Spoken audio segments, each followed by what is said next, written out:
Hi, everybody. Um, Working our way through Romans. I'm gonna finish up in Romans 6 here.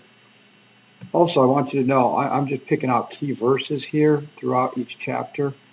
Please get a Bible and read this for yourself. There's a lot here that I'm just skipping over, um, and it might help what I talk about make more sense if you have the full context. So get a Bible, like I've been saying, and take time to read it. Go back and look at these verses that we've talked about, but you can read what's around it as well. And if you get a study Bible, a lot of times you'll find footnotes that will help you understand things a little bit better too.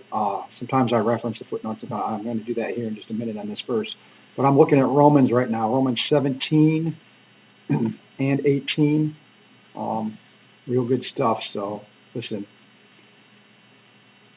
But thanks be to God that you, who were once slaves to sin, have become obedient from the heart to the standard of teaching which you were committed, and having been set free from sin, have become slaves to righteousness. Okay, first of all, this is Paul. He's writing to the Romans. He's saying, thanks be to God, because God has given us an opportunity to have a relationship with Him through Jesus Christ. And when you accept that relationship, um, you're no longer a slave to sin. That means you're not going to want to sin. You're not going to be bound to sin. You know what your deal is.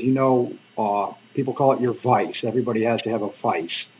Is it smoking? Is it porn? Is it eating too much? Is it worrying about things? Is it whatever it is? Are you prideful?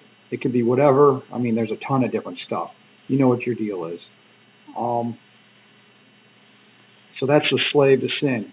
But when you have a real relationship with Jesus Christ, those things can be broken. Those chains, if you would, can be broken, and you don't have to be a slave to those things anymore. They don't have to control you, whether it's your cigarettes or your drinking or, like I said, whatever it is.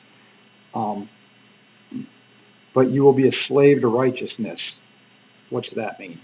That means you're going to be a slave to doing what's right. You're not a slave, but you're going to want to do what's right because of Jesus, and you're going to realize the love that He has for you, and the love that He had for you hanging on that cross. So you're going to want to do what's right. I'm going to read this footnote here. It helps. It says, "True Christians, however, will never live as slaves to sin, for God has transformed their hearts at conversion." That is something that I really can't explain. You have to kind of have it happen to yourself in order to get it. But when it happens, you know it. Um, so that they will, so that they will now grow in the love of righteousness and living according to God's word. And that on here, the word is capitalized, which I also think is really cool. It's again where we get our name from. That comes from, if you want to look in another Bible verse, John 1:1. In the beginning was the Word, and the Word was with God, and the Word was God. That's talking about Jesus. Um, so that's what I got for you tonight. I put a link to a Bible app on our Facebook page. I think it's like 2 posts down from where this one's going to be. It says Holy Bible. You just click on it. It takes you right to the app. It's a good app.